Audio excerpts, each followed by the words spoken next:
Hello, everyone. Thanks so much for participating in my social change project. By this time, you've already taken the pre-survey,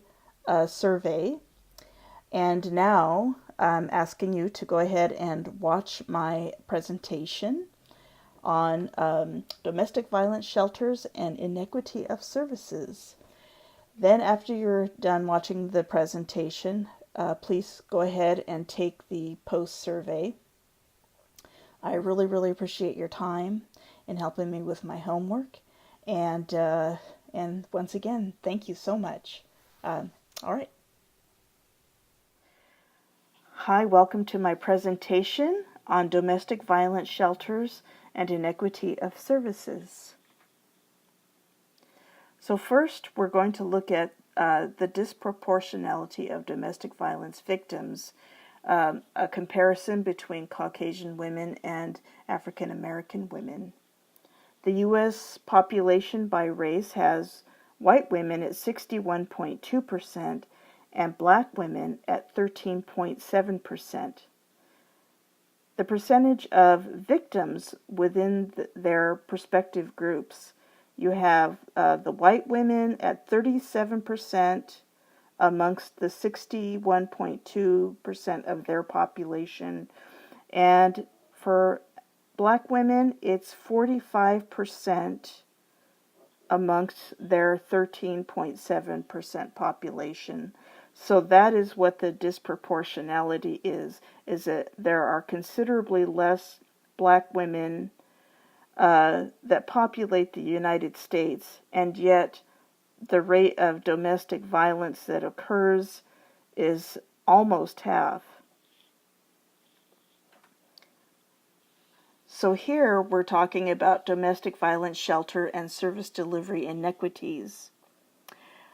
While shelters tend to be viewed positively by clients, research showed that shelter programs are not as welcoming or relevant to black survivors compared to white survivors.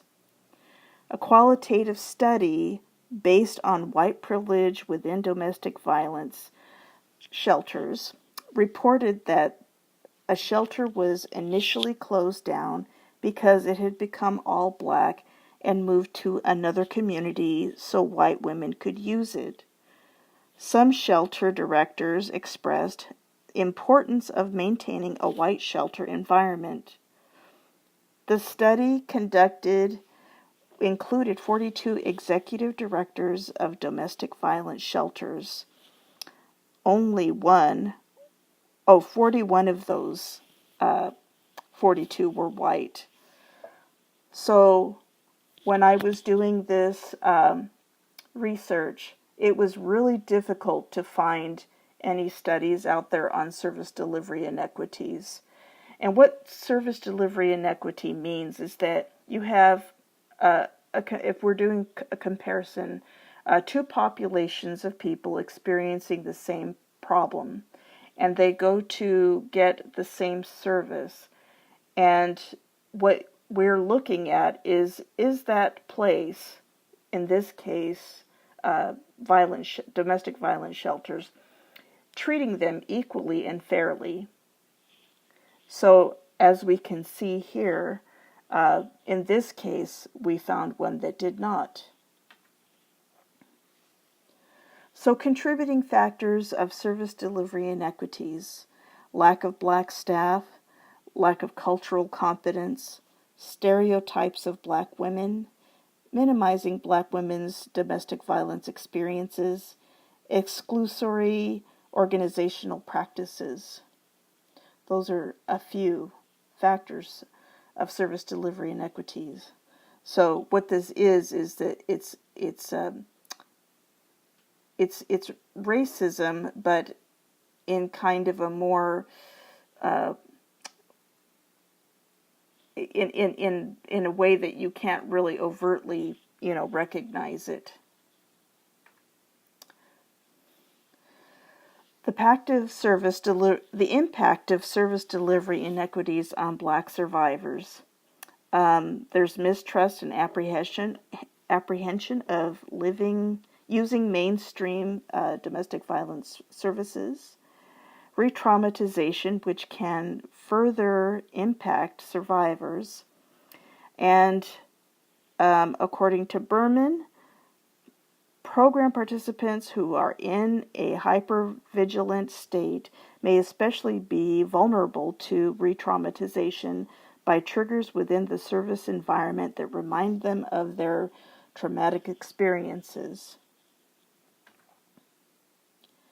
The recommended solution for these inequities in the domestic violence shelters are education and training in cultural sensitivity, cultural competence practices, education on stereotyping, and integration of African positive concepts and shelters to provide white staff with the skills to identify and intervene when oppressive behavior toward survivors of color occurs. Also, I think that if they hire more women of color as part of the staff. So that is the finality of our presentation here. Hi again. I just want to say thank you for looking at my presentation. I was trying to figure out a way to get it onto YouTube with just itself, but for some reason something wasn't working. And also, I couldn't figure out how to do a voice recording onto the slideshow. So I just decided to wing it and, videotape it here. And so it seemed to be okay. Anyways, once again, thank you so much. And I appreciate all of your help in doing this survey. And I'll see you around.